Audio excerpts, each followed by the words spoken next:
Internment of Kuomintang troops.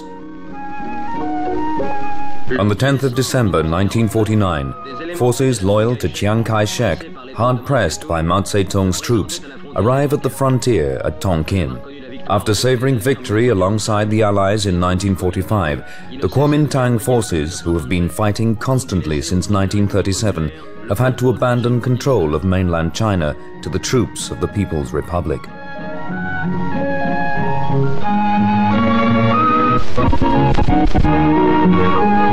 The appearance of communist troops on the Indo-Chinese border has underlined the true meaning of this conflict.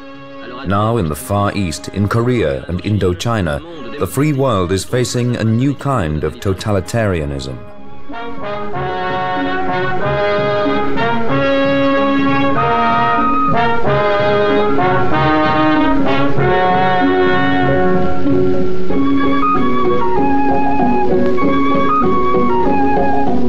Fleeing a way of life they do not want, men and women exhausted by the strains of the withdrawal prefer exile to a pretense of paradise.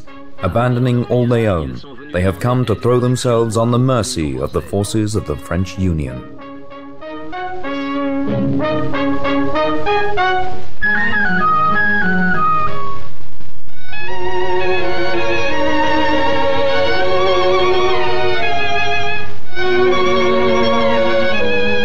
As you watch, the forces of the French Union are keeping a vigilant guard.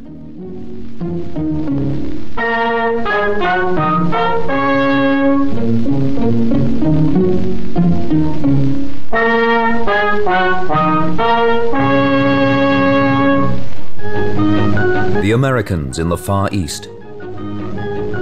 Since then, war has broken out in Korea in Northeast Asia.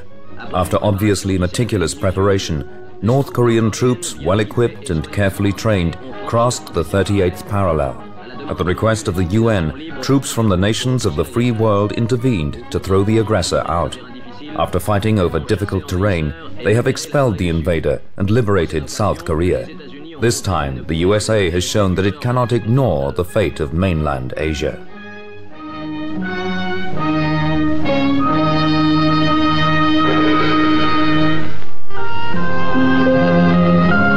The American envoy Jessup arrived in Saigon in early 1950. President Truman had briefed him to make an appraisal that he had come to make contact with Franco-Vietnamese circles. In March 1950, while an American aircraft carrier is moored at Cap Saint-Jacques, two destroyers move upriver to Saigon and moor near the city center. Admiral Barclay, commanding the US 7th Fleet, visits leading Franco-Vietnamese figures.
Important meetings are taking place on the Admiral's flagship, attended by Bignon, General Carpentier, and the Emperor Bao Dai. A demonstration is being held in the city center. At dawn on the 19th of March, pupils from various schools in Saigon gather near the main marketplace. The demonstrators want to reach the harbor to protest against the presence of the American fleet.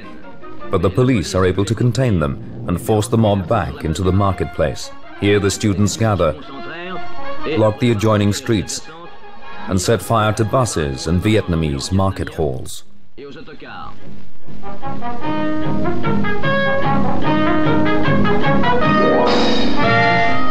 The USA grants emergency assistance to the states involved and to France.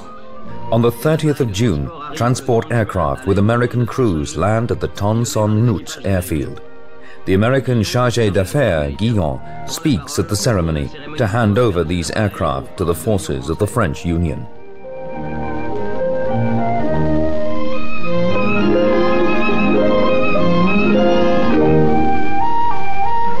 General Hartmann, commanding air forces in the Far East, thanks the US government in front of representatives of the Vietnamese, Cambodian and Laotian armed forces for these aircraft, which will be used for transport and resupplying the civil population and the troops.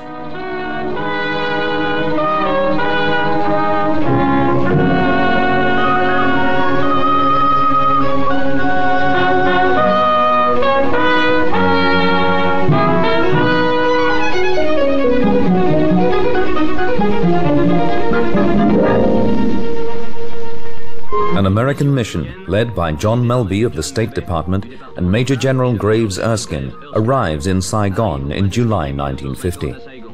They have come to make a general appraisal of the situation on the Indo-Chinese peninsula. Operations on the Plain of Reeds.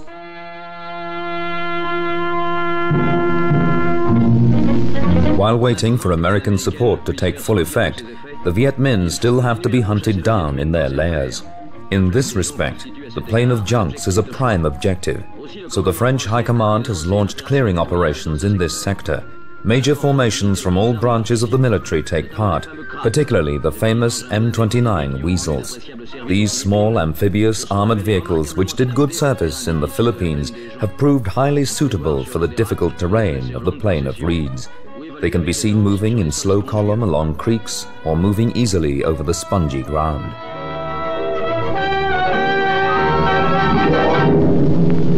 As soon as any resistance crops up, it is dealt with by the Weasel crews, and the infantry can soon advance on the objective.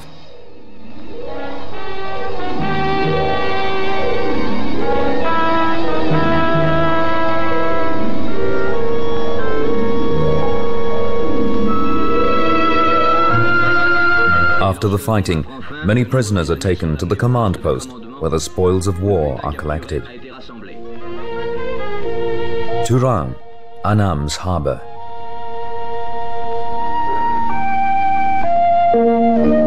The harbour of Turan, now Da Nang, located about halfway between Saigon and Haiphong, has never been as important as the two great harbours of South and North Vietnam. But before 1939, it was the only harbour in the Annam region, where French mail boats connecting Cochin China with Tonkin called on a regular basis. The roads, separated from the mainland by a river isthmus, provide little shelter from the northeastern monsoon. Shallows force ships to moor far from the quays. Total traffic through the port exceeds 160,000 tons and consists mainly of rice, sugar, tea and cinnamon. Today, goods brought by sea are sent by rail and road through the pass of the ocean clouds to the markets of Hue, Quang Tri, Dong Hoi, and even Savannakhet in Laos, despite a very high level of Viet Minh activity, the aim of which is to strangle Turan and cut off communication with the north.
But the Viet Minh are in the mountains, and a patrol checks the line before every train leaves.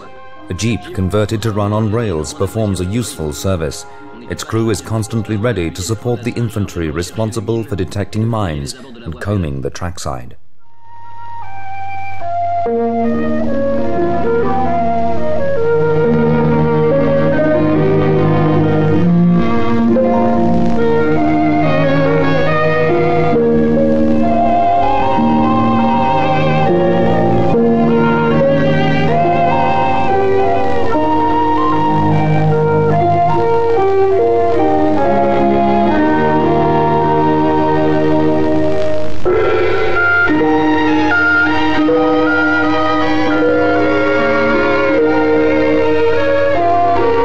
On the road, which carries a large number of lorries every week, mine-clearing teams protected by armored cars have to detect Viet Minh booby traps and ambushes.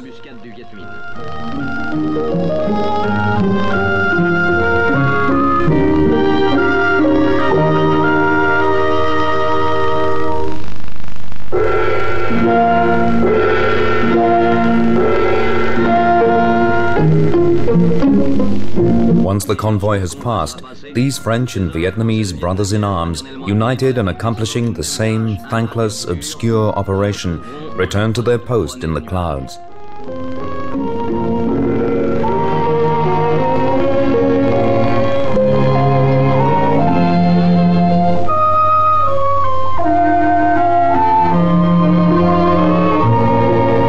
The great port of Turan owes its renaissance to the troops of the French Union and their Vietnamese comrades.